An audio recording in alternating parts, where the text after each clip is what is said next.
dalam negara. Yang kedua, jangan pernah berikan ruang kepada kelompok fundamentalis di media-media resmi mainstream tingkat nasional. Yang ketiga, yaitu jangan pernah memberitakan segala kebaikan sebesar apapun yang dilakukan oleh kelompok fundamentalis. Yang berikutnya, setiap kesalahan sekecil apapun yang dilakukan oleh kelompok fundamentalis harus diviralkan, harus disebarluaskan, dan harus diulang-ulang. Nah, supaya itu melekat di hati masyarakat bahwa mereka adalah orang-orang yang tidak layak untuk diberikan tempat di kita punya negeri atau di negeri Islam. Nah, kemudian nggak sampai di situ, kelompok fundamentalis yang manapun jangan pernah sebut mereka dengan rentetan gelar-gelar akademik mereka. Nggak boleh. Apakah itu gelar-gelar kehormatan di tengah masyarakat atau gelar akademik, profesor, doktor, dan lain sebagainya. Jangan. Cukup sebut namanya aja untuk mengopinikan di masyarakat bahwa kelompok fundamentalis itu kuper, bodoh, tidak berpendidikan, tidak punya gelar, nggak ngerti dunia akademik, dan seterusnya. Jadi cukup sebut nama mereka, tidak perlu diberikan embel-embel yang lainnya. Nah, kemudian nggak sampai di situ. Jadi masih banyak lagi yang mereka lakukan. Apa yang kita alami saat ini di kita punya negeri. Nah, bagaimana para habaib, para ulama kita, bagaimana tokoh-tokoh kita di Majelis Ulama Indonesia, yaitu mereka kerdilkan, mereka kecilkan, mereka recehkan, mereka hina-hina, bahkan mereka mencoba mencari kesalahan-kesalahan, bahkan kalau nggak ada kesalahan, ya buatlah fitnah-fitnah yang bisa diterima oleh masyarakat tentang mereka. Dan ini akan mereka lakukan terus. Jadi artinya bagaimana cara menghabisi kelompok fundamentalis? Satu, kerdilkan mereka. Dua, jauhkan mereka dari masyarakat. Kemudian ketiga, yaitu bidik daripada para tokohnya. Kalau bisa dirangkul, dirangkul. Kalau nggak bisa dirangkul, dipukul. Bisa dipeluk, dipeluk. Nggak bisa dipeluk, digebuk. Nah, jadi ini yang mereka lakukan. Nah, baik, sekarang yang kedua. Lalu bagaimana dengan kelompok modernis? Kelompok modernis bagi mereka, yaitu statusnya aman. Bagi mereka statusnya aman. Nah, aman. Statusnya aman sehingga perlu diberikan ruang, publik, diberikan ruang media, diberikan ruang dalam sistem pemerintahan, perlu didengar suaranya, dan kalau ada dari mereka yaitu punya kesalahan, tutup itu kesalahan, jangan diviralkan. Kalau mereka melakukan kebaikan sekecil apapun kebaikannya, maka itu harus diviralkan dan harus disebarluaskan. Dan penyebutan nama mereka harus lengkap dengan segala macam rentetan gelarnya, gelar kehormatannya, dan seterusnya, dan seterusnya. Jadi posisi mereka dianggap aman. Nah, kemudian yang ketiga, kelompok liberalis. Kelompok ini mereka berikan status sangat aman. Nah, kenapa diberikan status sangat aman? Karena kelompok ini bukan hanya sekedar dianggap kawan, tapi sudah dianggap sebagai antek. Beda kawan dengan antek. Kalau modernis itu masih kawan barat, tapi kalau sudah liberalis itu antek barat. Nah, jadi mereka sudah tidak ada nilai kritis sama sekali. Nah, tapi justru kelompok ini yang mereka besarkan. Kelompok ini harus dibesarkan di seluruh negeri-negeri Islam. Jadi bagaimana caranya kelompok ini bisa berkembang? Berikan ruang, berikan finansial, berikan tempat, berikan kesempatan di media, di TV, di radio, di surat kabar, dan lain sebagainya. Kemudian pendapat-pendapat mereka viralkan, seolah-olah itu merupakan pendapat daripada masyarakat Islam internasional, dan seterusnya. Dan libatkan mereka, undang mereka kalau ada konferensi-konferensi internasional di mana saja, untuk lebih memantapkan posisi mereka di tengah masyarakat. Dan kalau mereka punya kejelekan, sejelek apapun, sebesar apapun, yaitu supaya disembunyikan. Jadi jangan kaget kalau tokoh-tokoh liberal di Indonesia ada di antara mereka yang menghamili sekretarisnya, yang memperkosa pegawainya, tidak pernah muncul di media. Jadi semua harus ditutup, tidak boleh. Tapi kalau mereka melakukan kebaikan sekecil apapun, maka kebaikan itu harus terus, yaitu dieksplorasi untuk kemudian diviralkan, disebarluaskan ke mana-mana. Nah ini maka itu disebut ini kelompok status sangat aman. Yang terakhir, yang tradisionalis, kelompok ini masih diberikan status waspada. Loh, kenapa dikatakan waspada? Sebab kelompok ini walaupun mereka bukan fundamentalis, tapi memiliki 3 ciri yang sama dengan fundamentalis. Sehingga kelompok ini harus diwaspadai. Kalau kelompok ini tidak dijaga, maka nanti kelompok ini setiap saat bisa berubah menjadi fundamentalis. Nah, maka itu usul mereka, kelompok yang keempat ini dijaga. Nah, maksudnya dijaga bagaimana? Satu, jangan kasih mereka berdekatan dengan kelompok fundamentalis. Sebab kalau kelompok tradisionalis dengan kelompok fundamentalis duduk bareng satu meja, satu kursi, mereka diskusi, maka kelompok tradisionalis berpotensi besar untuk berubah menjadi fundamentalis. Karena perbedaan mereka cuma sedikit, perbedaan definisi ta'rif ad-demokratiyah. Itu aja yang mereka berbeda. Tapi dalam soal dukungan terhadap tatbikus syariah, dukungan terhadap igamatul khilafah, dukungan terhadap sikap kritis terhadap barat, sama. Nggak ada beda antara fundamentalis dengan tradisionalis. Mereka hanya berbeda di dalam mendefinisikan demokrasi. Yang satu mendefinisikan ya demokrasi bertentangan dengan hukum Allah sehingga harus ditangkal sama sekali. Yang satu lagi melihat bahwa demokrasi itu hanya satu cara yang kalau dibawa ke dalam ajaran Islam dia bisa islami, kalau tidak, kalau dikeluarkan dari ajaran Islam dia bisa bertentangan dengan ajaran Islam. Hanya ini saja berbeda. Nah, kalau mereka duduk bareng diskusi, maka kelompok tradisionalis berpotensi besar berubah menjadi fundamentalis menurut mereka, menurut Rand Corporation. Maka itu fundamentalis dan tradisionalis tidak boleh bersentuhan, harus dijauhkan, bahkan harus diadu domba. Nah, ini yang terjadi di Indonesia saat ini. Bagaimana supaya dua kelompok ini diadu domba? Nah, kenapa ini yang harus diadu domba? Karena kelompok fundamentalis dan tradisionalis ini yang pengikutnya paling banyak.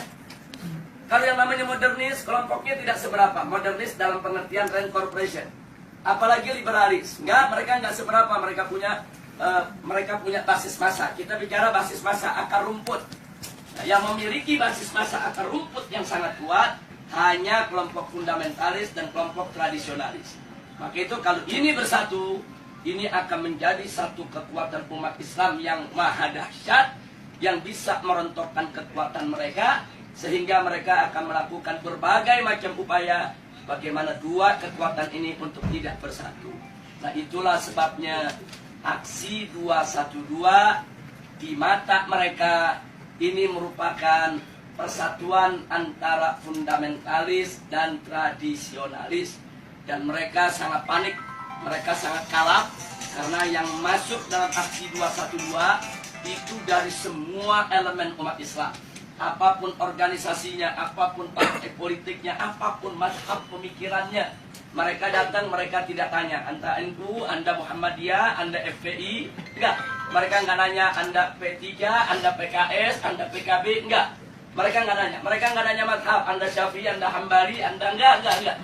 Mereka enggak nanya Anda ini termasuk yang Aswaja, yang Wahabi, atau yang Salafi dan lain. Enggak ada. Mereka hanya tahu Anda Muslim, saya Muslim, kita datang untuk bela Islam. Justru ini yang menakutkan musuh. Nah, karena ini membuat mereka panik dan mereka kalap. Akhirnya semua tokoh-tokoh yang terlibat dalam aksi 212 mereka kriminalisasi. Sebagian ada yang dimakarisasi, sebagian ada yang diterorisasi, sebagian ada yang dikriminalisasi, yang diterorisasi. Umpamanya Ustadz Bakhtiar Nasir dikait-kaitkan gerakannya dengan ISIS, dengan sumbangan untuk teroris dan lain sebagainya. Ini namanya terorisasi. Nah, sedangkan makarisasi seperti Kiai Khattab, Muhammad Al-Khattab yang saat ini ditahan dan dipenjara. Nah, ini dikait-kaitkan dengan inilah gembong yang membuat makar, inilah yang ingin menggulingkan pemerintah dan lain sebagainya. Ini namanya makarisasi. Nah, sedangkan kriminalisasi, aneka ragam tindak yang dianggap pidana itu dinisbahkan kepada para aktivis kita. Nah, jadi sekali lagi bahwa langkah-langkah kriminalisasi, kemudian makarisasi, terorisasi Ini merupakan jalan yang mereka ambil saat ini untuk membuyarkan kesatuan daripada umat Islam. Maka itu saya minta kepada segenap umat Islam, khususnya kepada tolabah yang ada di Madinah ini, khususnya secara istimewa adalah antum semua, baik mukimin maupun pekerja dan lain sebagainya. Yuk kita rapatkan barisan, dan yuk mari sama-sama kita aktif di dalam perang politik. Jadi jangan pernah kita lalai. Jadi jangan lupa, ini handphone yang Anda pegang ini di zaman sekarang bisa menjadi senjata yang luar biasa. 3-4 tahun yang lalu, itu manakala gerakan kita digembosi oleh televisi mainstream yang ada di Indonesia, kita nggak berkutik. Digembosi koran, digembosi majalah, digembosi televisi, kita tidak berkutik. Kenapa? Karena saat itu media televisi adalah media yang paling kuat, adidaya, paling berkuasa untuk membentuk opini. Nah, sementara yang memiliki televisi itu hanya konglomerat. Nah, mereka yang punya uang banyak, karena operasional untuk sebuah televisi itu bisa ratusan miliar. Nah, jadi kita nggak berkutik. Jadi semua opini di kita punya negeri itu dibentuk oleh para konglomerat yang pemilik daripada televisi tersebut. Tapi alhamdulillah 3 tahun terakhir ini ada perubahan, terobosan teknologi yang luar biasa. Munculnya WA, Instagram, kemudian medsos yang lainnya. Ini membuat bahwa penguasaan opini tidak lagi didominasi oleh konglomerat. Bahkan masyarakat biasa cuma modal handphone, beli pulsa di Indonesia 5.000 perak, dia bisa bikin opini. Modal 5.000 perak, foto sana, foto sini, rekam sana, rekam sini. Mereka viralkan dari grup ke grup. Bahkan kadang-kadang banyak orang mendapatkan berita lebih dulu dari WA ketimbang dari TV.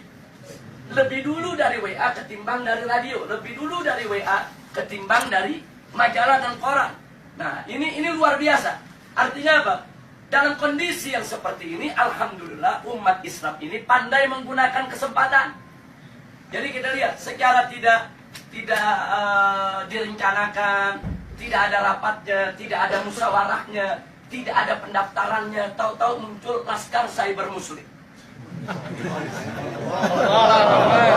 Netizennya nggak main-main itu, yang mendukung itu.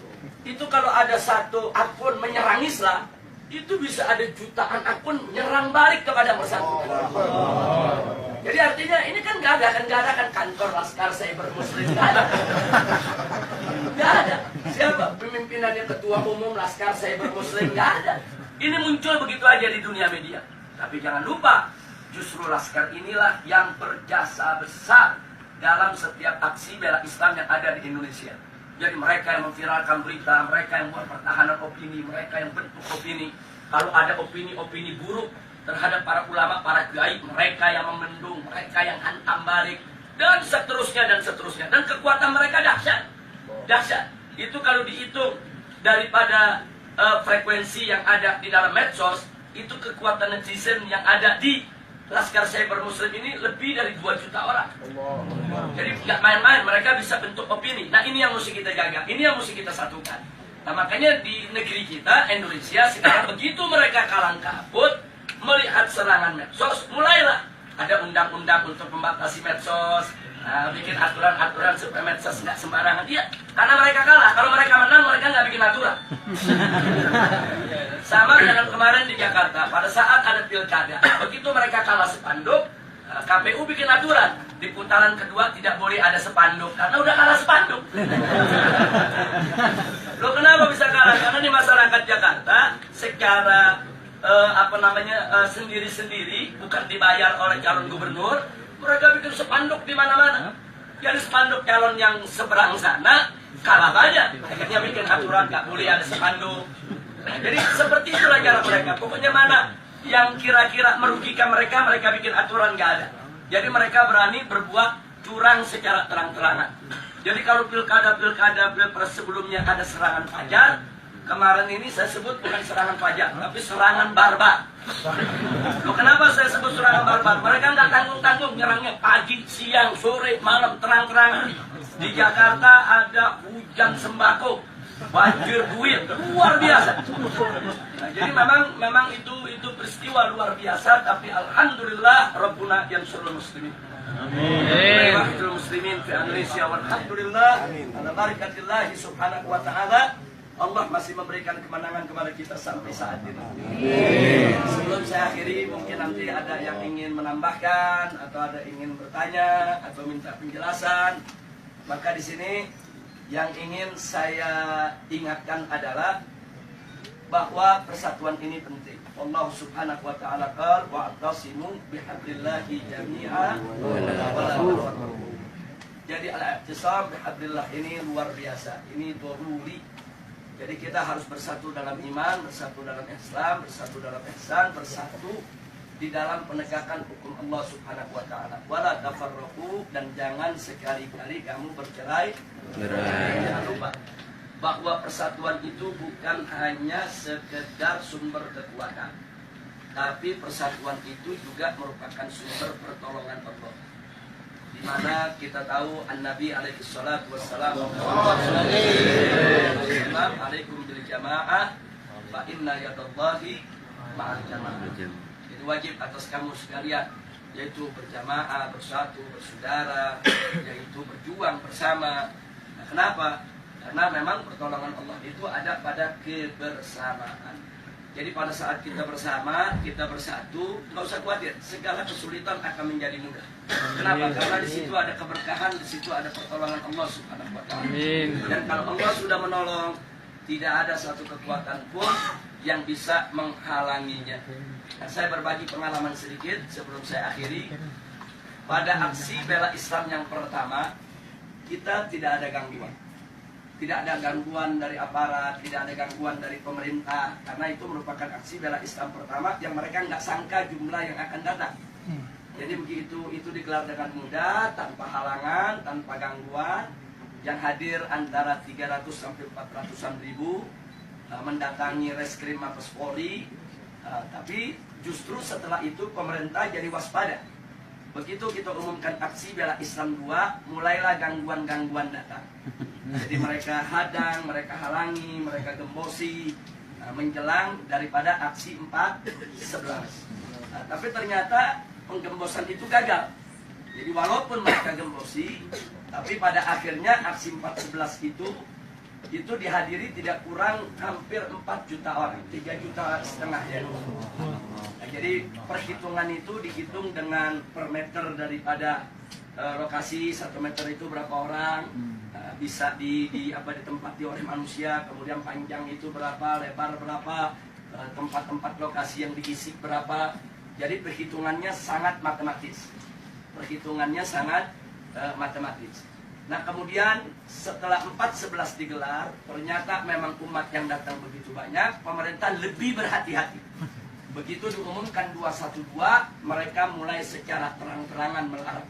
Waktu 4/11 masih nggak terang-terangan, masih himbauan-himbauan. Tapi begitu 212, jelas-jelas mereka melakukan larangan, bahkan teror dan intimidasi. Jadi pesantren-pesantren didatangi, kiai-kiai didatangi, dibujuk, dirayu supaya tidak turun dengan berbagai macam iming-iming. Dan kalau yang nggak mau, tetap mau turun juga, mereka teror, mereka intimidasi, mereka takut-takuti dan lain sebagainya. Bahkan perusahaan bis di mana-mana, khususnya Jakarta, Sumatera, itu diteror, diancam akan dicabut. Mereka punya lisensi, mereka punya izin trayek, karena mereka berani mengangkut umat Islam ke Jakarta. Jadi sudah digembosi habis-habisan. Secara logika 212 gagal. Jadi besok aksi 212 malam ini saya dan kawan-kawan masih berkumpul dengan Ustaz Bakhtiar Nasir, Ustaz Zaitun Rasmin, kemudian juga dengan kawan-kawan dari MUI, kawan-kawan dari FUI, dan seterusnya. Kita saat itu melihat tekanan-tekanan yang begitu hebat. Secara logika besok ini separuh dari 4/11 saja udah hebat. Separuh dari 4/11 saja udah hebat. Jangankan separuh, bisa 1 Monas saja udah cukup. Jadi memang betul-betul kondisinya, tekanannya luar biasa. Nah, pertanyaannya kenapa pemerintah melakukan tekanan yang lebih luar biasa pada saat itu? Karena mereka gagal di 4/11. Jadi mereka nggak mau gagal lagi di 212. Tapi subhanallah, makin ditekan, makin dihadang, makin dilarang, semangat umat Islam dari mana-mana semakin menggebu-gebu, dan akhirnya yang paling fenomenal adalah bagaimana 10.000 santri dari Ciamis berjalan kaki ke Jakarta. Allahu Akbar. Dan itu bukan tidak punya pengaruh, itu takdir pengaruh yang ada di tengah masyarakat besar. Gara-gara Ciamis jalan dengan jarak 300 km lebih, itu mendorong tempat-tempat lain gak peduli. Oh, nggak ada bis, nggak ada kendaraan, ya kita jalan kaki rame-rame. Nah, ini di luar dugaan. Dan besoknya yang hadir itu hampir 8 juta orang, 7 juta orang lebih. Nah, jadi ini adalah pertolongan Allah. Tidak ada satu orang pun, satu manusia pun, satu tokoh apapun, sehebat apapun dia, yang mampu mengumpulkan manusia sebanyak itu dengan tujuan yang sama, kecuali dengan pertolongan Allah. Semata-mata Allah punya pertolongan. Nah, akhirnya digelarlah 212. Semua itu adalah pertolongan Allah Subhanahu wa ta'ala. Nah, kita sudah sampaikan kepada pemerintah pasca 212, mestinya energi 212 itu jangan dianggap oleh pemerintah sebagai ancaman. Jangan. Mestinya dengan energi 212 itu pemerintah lebih merangkul